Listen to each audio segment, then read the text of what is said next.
Bonjour. Dans le cadre de notre cours d'analyse S2, voici la vidéo numéro 17 sur les intégrales généralisées, donc le troisième volet, les critères de comparaison. Alors, si f est une fonction continue sur un intervalle AB, ouvert en B, et on suppose que l'intégrale de a à b de f de x dx est impropre en B.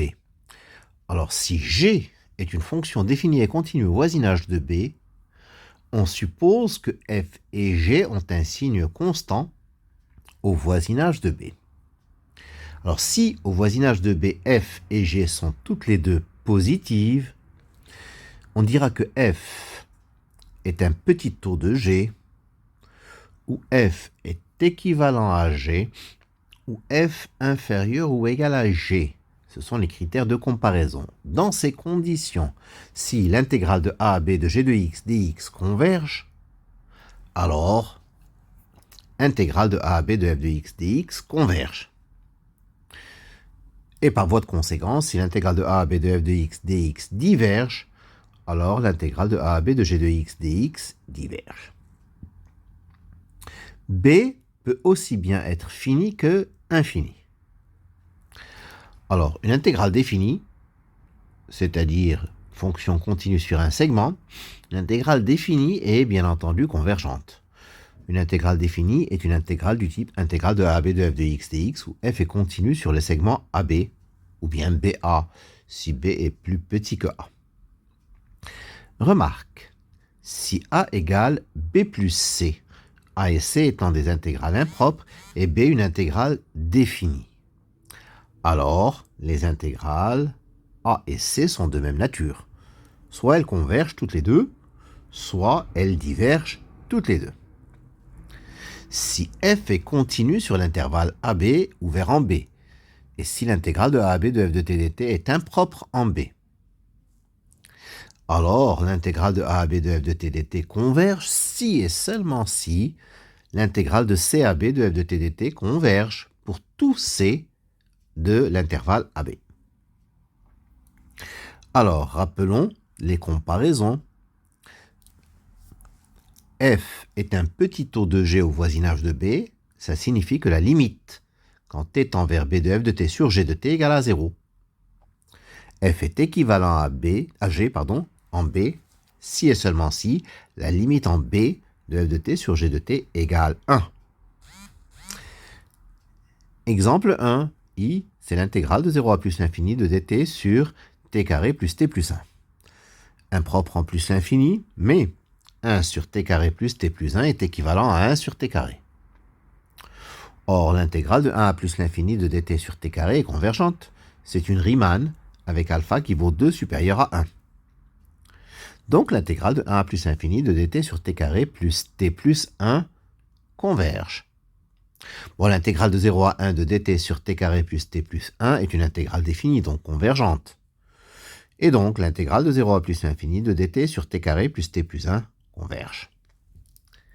L'exemple 2, I, c'est l'intégrale de 1 à plus l'infini de ln de t sur t carré plus 1 dt. I est impropre en plus l'infini. Ln de t sur 1 plus t carré est équivalente à ln de t sur t carré. Et nous pouvons écrire ln de t sur t carré égale ln de t sur racine de t sur t racine de t. Or, limite de ln de t sur racine de t en plus infini, c'est 0. Ça signifie que ln de t est un petit taux de racine de t. Par conséquent, ln de t sur t carré est un petit taux de 1 sur t racine de t. Et donc, comme l'intégrale de 1 à plus l'infini de dt sur t racine de t converge, c'est un Riemann avec alpha qui vaut 3 demi plus grand que 1, l'intégrale de 1 à plus l'infini de ln de t sur t carré converge. Donc, l'intégrale de ln de t sur t carré convergera aussi. Ça veut dire que I converge. Troisième exemple, I, c'est l'intégrale de 1 à plus l'infini de exponentielle moins t carré dt. T supérieur ou égal à 1, donc t est plus petit que t carré. Donc moins t carré est plus petit que moins t, donc exponentielle moins t carré est plus petit que exponentielle moins t. L'intégrale de 1 à plus l'infini de e de moins t dt est convergente.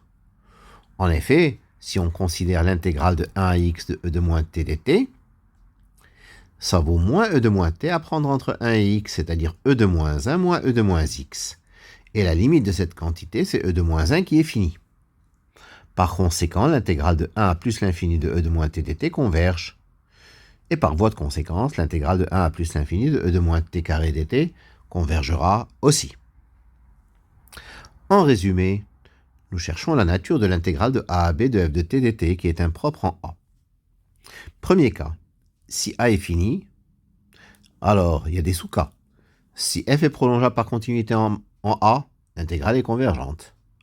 Si f n'a pas une limite finie en A, alors on a recours à des comparaisons au voisinage de A pour étudier la convergence de I. Exemple, I égale intégrale de 0 à 1 de ln de t dt, I est impropre en 0. Mais la limite en 0 de valeur absolue de ln de t, c'est plus l'infini. Donc, nous allons procéder à une comparaison.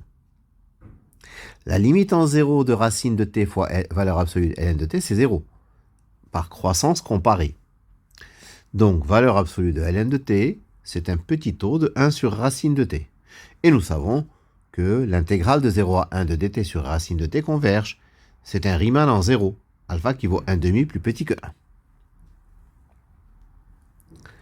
L'intégrale de 0 à 1 de valeur absolue de ln de t dt converge. Mais valeur absolue de ln de t, c'est moins ln de t parce que t est compris entre 0 et 1. Donc l'intégrale de moins ln de t dt converge, donc l'intégrale de ln de t dt converge. Deuxième cas, si a est infini, on procède à ce moment-là directement à une comparaison. Remarque, si l'intégrale est impropre aux deux bords, nous devons traiter séparément chaque problème en coupant l'intégrale en deux. Alors exemple, I égale intégrale de 0 à plus l'infini de dt sur racine de t facteur de 1 plus t. I est impropre en 0 et en plus l'infini. Alors on couple l'intégrale en deux et on pose I1 égale intégrale 0 à 1 de dt sur racine de t fois 1 plus t. Et I2, c'est l'intégrale de 1 à plus l'infini de dt sur racine de t facteur de 1 plus t.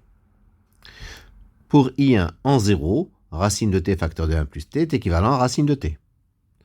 Donc 1 sur racine de t facteur de 1 plus t est équivalent à 1 sur racine de t.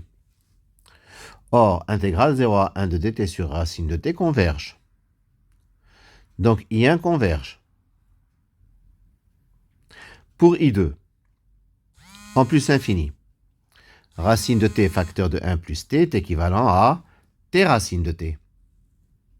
Donc, intégrale 1 sur racine de t facteur de 1 plus t est équivalent à 1 sur t puissance 3 demi. Or, l'intégrale de 1 à plus l'infini de dt sur t puissance 3 demi converge. C'est Riemann avec alpha qui vaut 3 demi qui est plus grand que 1. Donc, l'intégrale de 1 à plus l'infini de dt sur racine de t facteur de 1 plus t converge aussi. C'est-à-dire que I2 converge. I1 converge, I2 converge, donc I, qui vaut I1 plus I2, converge aussi. Et c'est terminé pour ces critères de comparaison pour aujourd'hui. Je vous remercie de votre attention.